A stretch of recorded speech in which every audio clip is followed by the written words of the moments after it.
बड़ी खबर का रुख करते हैं। टनल के बाहर सभी एम्बुलेंस भी तैयार है। टनल के बाहर हलचल तेज है। एम्बुलेंस इसलिए क्योंकि किसी भी तरह की दिक्कत हुई तो इनको अस्पताल ले जाया जाएगा। ग्रीन कॉरिडोर बनते हुए आपने देखा एम्बुलेंस मौजूद है, वहां पर मौके पर तैनात है और ग्रीन कॉरिडोर के जरिए ही इन तमाम जो मजदूर हैं जो बाहर निकलेंगे इनको एम्बुलेंस के जरिए ले जाया जाएगा। हलचल तेज है। टनल के बाहर सभी एम्बुलेंस पूरी तरह से तैयार हैं और उसके बाद जैसे मजदूर निकलेंगे प्राइमरी ट्रीटमेंट होगा, उसके बाद इनको अस्पताल ले जाएगा। वैभव ने बातचीत की है और पूरा ग्राउंड का जायजा लिया है। आपको बताते हैं क्या कुछ वैभव ने वहां देखा। सिलक्याला टनल से अब इंतजार उन सभी 41 श्रमिकों को निकलने का है जिनको लेकर अब पूरा देश इंतजार कर रहा है।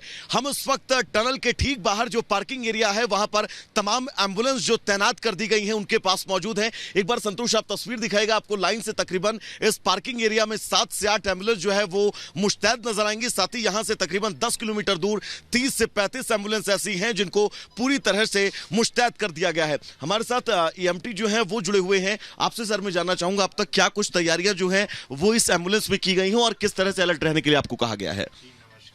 ये वैसे तो ALS है, एडवांस लाइफ सपोर्ट। इसमें सारी तरह की जो फैसिलिटी है वो अवेलेबल है। जैसे कि कार्डियक मॉनिटर है इस पे जो BLS से हट के है।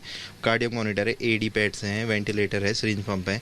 ये इनका जो वर्क होता है इससे तो हम BP वगैरह नॉर्मली चेक कर सकते हैं, टेम्परेचर की ECG वगैरह निकाल सकते हैं। AED का जो नॉर्मल ये काम है वो जैसे कि हार्ट वगैरह हमारा रुक जाए इससे हम शॉक वगैरह जैसे कि आपने हॉस्पिटलों में DFib वगैरह दे रखा होगा तो इसमें AED पैड्स हैं। वेंटिलेटर पे जब पेशेंट को ज़्यादा ही उसका सैचुरेशन 60 से कम आ जाए या उसे कोई इंजरी हो, माउथ वगैरह इंजरी, वो पेशेंट सांस ना ले पा रहा हो तो हम डायरेक्ट लंग्स में जो देते हैं तो इसके लिए वेंटिलेटर है, रेंजोस्कोपी से ET ट्यूब इंसर्ट करके और सिरिंज पंप से जो है NSRL जो फ्लूइड हम पे नॉर्मली वो चढ़ा सकते हैं। इससे कितनी देर के लिए आप लोगों को अलर्ट के लिए कहा गया है, कितना इंतजार और करना पड़ेगा आपको? वैसे तो हमें अलर्ट के लिए अलर्ट ही हम पहले दिन से अलर्ट ही कर रखा है। आज कोई मैसेज आया आपके पास? आज अलर्ट क्या मैसेज आया है? कि ये कभी भी बाहर आ सकते हैं ये बताया गया है, तो तब हम सुबह से अलर्ट ही हैं। 24 घंटे के लिए आप लोग सुबह से अलर्ट हैं? जी 24 घंटे। तो आप देख सकते हैं एम्बुलेंस पूरी तरह से तैयार हैं और एम्बुलेंस में हर वो सुविधाएं हैं मेडिकल के रूप में कि अगर प्राथमिक उपचार में किसी भी तरह की किसी भी मरीज को दिक्कत होती है तो यहां पर पूरे वो सपोर्ट सिस्टम है जिनके जरिए उन्हें सुरक्षित अस्पताल तक पहुंचाया जाएगा जहां पर आगे उनका उपचार जो है वो किया जाएगा। विजय संतोष के साथ में वैभव मिश्रा, रिपब्लिक भारत, उत्तरकाशी। और एक के बाद एक बड़ा अपडेट आते जा रहा है। बस 1 मीटर का फासला बचा है और 1 मीटर के बाद यहाँ बड़ी सफलता मिल सकती है। कुछ ही देर में यह सफलता संभव है और कुछ ही देर में यह खुशखबरी आ सकती है कि सभी श्रमिकों को बाहर सफलतापूर्वक निकाल लिया गया है। रैट माइनर्स ने जिस तेजी के साथ यहाँ पर काम किया उससे एक बड़ी सफलता हाथ लगी और यही वजह की वर्टिकल ड्रिलिंग को यहाँ रोक दिया गया है ताकि अब मैनुअल ड्रिलिंग में किसी भी तरीके से कोई परेशानी ना आए। बस 1 मीटर का फासला और कुछ और पल का इंतजार, जिसके बाद 41 श्रमिक यहां बाहर आ जाएंगे, उनका रेस्क्यू सफलतापूर्वक कर लिया जाएगा। और हमारी सहयोगी सृष्टि लगातार बनी हुई है वहां पर किस तरह की हलचल है। सृष्टि, अब हम आपसे ये समझना चाहेंगे 1 मीटर की दूरी बची है लेकिन इसके बाद प्लान ऑफ एक्शन दिखा रहे हैं। विजय एजाज आपको ये तस्वीर दिखाएंगे कि जैसा ये तस्वीरें आपको बता रही हैं कि तैयारी यहाँ पर पूरी है और जल्द से जल्द मजदूरों को निकालने का जो सिलसिला है वो शुरू किया जाएगा। लेकिन आपको ये भी अपडेट हम दे दें कि अभी 1 से 2 मीटर का फासला और बचा है जिसे पूरा करने के बाद में ये देखा जाएगा। जब आप समझिए कि मूवमेंट तब यहाँ पर शुरू होगा।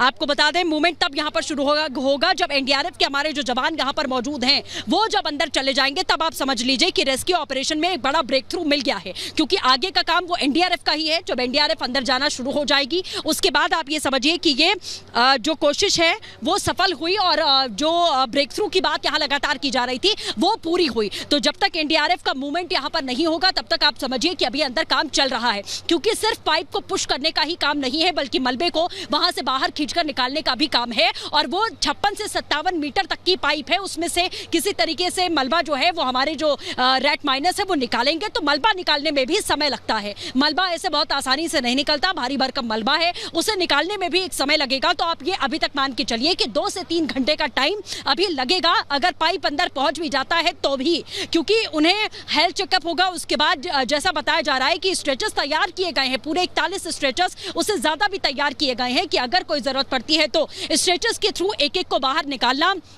सबसे पहले ये भी देखना होगा कि उनके रिएक्शंस कैसे हैं। जब वो ये देख लेंगे कि पाइप उन तक पहुंच चुका है, उनका रिएक्शन वो पूरी तरीके से ठीक है, उसके बाद एनडीआरएफ के जवान पाइप के दूसरी ओर जाएंगे जहां पर मजदूर हमारे फंसे हैं पिछले 17 दिन से। वहां से वो उनकी मदद करते हुए रस्सी में स्ट्रेचर को बांधकर, और एक जो एनडीआरएफ के जवान रहेंगे वो पाइप के भीतर ही रहेंगे, वो खींचते हुए किसी तरीके से उन्हें बाहर निकालेंगे। वो मॉकड्रिल का वीडियो भी आपने देखा होगा, उसी के हिसाब से जो है वो ये रेस्क्यू किया जाएगा और 41 मजदूरों को बाहर निकालने में भी समय लगेगा। एक मजदूर को भी अगर 3 से 5 मिनट का समय लगता है तो जाहिर है कि एक समय सीमा यहां पर होगी जिसके भीतर मजदूरों को बाहर यहां निकाल लिया जाएगा।